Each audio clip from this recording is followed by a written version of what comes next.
Sports to the bone family. Greetings, my viewers and subscribers. Welcome back to the channel. Thank you all for tuning in. So in this one, I have a couple of cricket stories that I would love for us to take a look at. We're going to talk a little bit about Coach Darren Sammy. Yes, his team won the CPL a couple nights ago.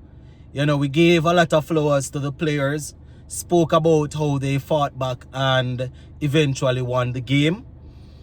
But I'm going to spend some time talking about Darren Sammy, and, you know, I'm going to mention a couple of things that he has achieved since, you know, retirement and since he retired from international cricket. A lot of his accomplishments, they are basically blowing under the radar.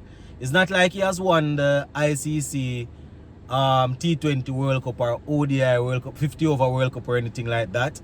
But I just want to talk a little bit about how Sammy is doing in the Caribbean, and the fact that, you know, a lot of youngsters can become glued to the game because of the passion that Darren Sammy is pushing out. So go and talk about that. Plus, we're going to take a look at the first of three test matches that's been played between England and Pakistan.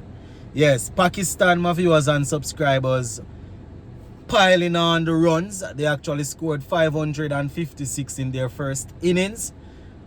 Three guys getting centuries. So, I'm going to give you a quick recap of how they are doing so far. So, just give a listening ear until the end. Let me know what you all think in the comment section. And if you have not yet subscribed, please consider subscribing to the channel.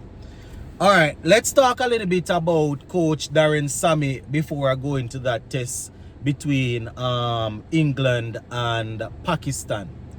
So Darren Sammy, my viewers and subscribers, on Sunday night, he was able to secure the first CPL title for the St. Lucia Kings, right? Previously they were called the St. Lucia Zooks, but with new ownership and all, the St. Lucia Kings. I want to say hats off to him, you know, my people. I want to say hats off to him, because we realized that since he walked away from international cricket, where playing is concerned, he has really stepped into coaching. And, you know, a lot of people have had a lot, you know, a lot of people say, when he just started, a lot of people had a lot to say about his coaching. But I want to say hats off to him. You know, we saw his work in the PSL as a captain. You understand? They also took him on as a mentor for some of the players. So, you know, we know that he's doing it. West Indies, where West Indies cricket is concerned, Sammy came in, and for years, CWI and some of the no retired players, you know, would say that, fans would say that these guys, they were the ones holding up West Indies cricket, because T20, you know, was and is the talk of the town. And we had some of the quote-unquote big name players in world cricket where T20 cricket is concerned. And even though that was the case, we weren't winning a lot of series, right? We weren't winning series. We weren't moving up the rankings. We were always hovering at 9, 8, and sometimes we would be at 7, the highest. For years, for a long time, that's where we were hovering. You understand? Missing out on T20 World Cup qualifications. You know, when we do play the top T20 teams, you know, we were unable to really win back-to-back series. Since Sammy stepped in, along with Captain Ravman Powell, you know, in the T20 special, we're still working on getting the ODI there. But where the T20 cricket is concerned, you know, going into the T20 World Cup, we won like what, 4 back-to-back series, you know, and we were winning quality teams. You understand? It's really sad that we went into the World Cup and we were unable to really get the better of South Africa, which ended up knocking us out. And we won them. You know, we won a series against South Africa leading to the World Cup. But unfortunately, we were unable to pull it off when the World Cup came around. But I'm just saying this to say that, you know, since Sammy took over as our white ball man, you know, we have really showed improvement. You understand? Rising up to number 4 in the rankings. Moving up from 9, 8, 7 up to 4 is really good. You understand? And I mean, we have been, the guys, they were really producing leading up to the T20 World Cup to the extent where we were expecting something. You understand? We were expecting to win or even to make it to the final, just to show the drastic turnaround.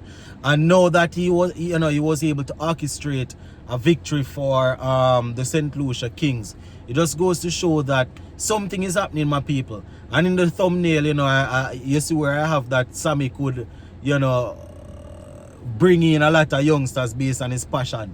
I'm not only talking about what we see when he's coaching the players, but you know, the interviews, when he takes part in the post-match interviews, you know, you can really see it coming through.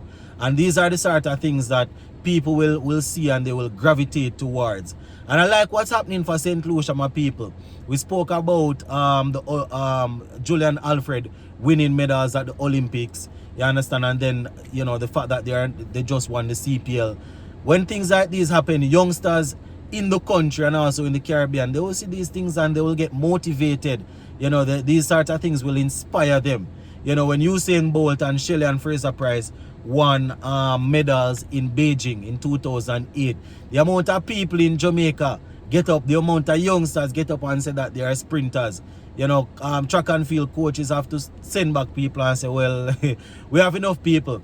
I remember when 2008, I was probably in about 8th grade, grade 8. And I remember when Beijing happened, a whole lot of people, you know, start lunchtime, break time, people just racing against each other. So it's the same thing for our cricket now. You understand? With having somebody like Darren Sammy there, whenever he gets an opportunity, whenever he speaks, you know, we're at a point where we like to say we rather to see it than believe it when it comes down to West Indies cricket now. But when we have somebody like Darren Sammy speaking, you know, and we know that he has a track record to back it, you know, I think that it's a good thing. It will definitely help to bring in some of the youngsters. So I just wanted to highlight Sammy a little bit because, you know, the players, they got a lot of a big up coming out of the final, especially Jones, Rastan Chase, and a couple of others, you know. But we have to remember that Sammy wasn't out there physically batting, but you know, he was bowling, but he was along with his backroom staff helping to pull the strings in the background, you know. All right, just before we go, you know, whenever red ball cricket is being played, even if it's not the West Indies, I like to take a look at it. Now we have Pakistan playing against England. And you know, England, they will want to bring out their buzz ball because Pakistan, my viewers and subscribers, at the end of day 2 they have England at 96-1. And you know, this is after Pakistan they batted out all of day 1 and part of day 2, scoring 556 in 149 overs. Yes, so buzz ball will have to buzz. Buzzball will have to buzz on day 3 and day 4. Don't know if this one will end up going into a draw, you know, but let me just go through the scorecard here. Pakistan, they recently went through a little change, you know, captaincy change. But Babar Azam, you know, he was sacked, if you want to call it that. You know, we have Sean Masood is the new captain. So let me just go through this batting card for Pakistan. 556. We have Abdullah Shafiq getting a century, 102 of 184 deliveries, going at a strike rate of 55.43. Sean Masood, the new captain, he scored 151 of 177 deliveries, strike rate of 85.35. So 85.31, so impressive strike rate there. We also had Shakil getting 82 from 177, so barely missing out on his century. And further down, you know, we had Salman Ali Agar, finishing off on 104 of 119 deliveries at a strike rate of 187. So he was left not out, my people. Salman Ali Agar, right? So they were bowled out for 556. Now bowling for England, you know, England, they're still trying to get their bowling thing together. Their captain Joe Root is actually their captain Ben Stokes is actually out nursing an injury. So, you know, Chris Wokes, he actually bowled 23 overs, 69 runs, 1 wicket. We have Atkinson, 25 overs, 99 runs, 2 wickets. Bashir, 32 overs, 124 runs, 1 wicket. Jack Leach, 40 overs, 160 runs, and he's the pick of the bowlers so far, getting 3 wickets. Joe Root, 7 overs, 1 wicket for 25 runs. And this game is being played in at Moulton Cricket Stadium.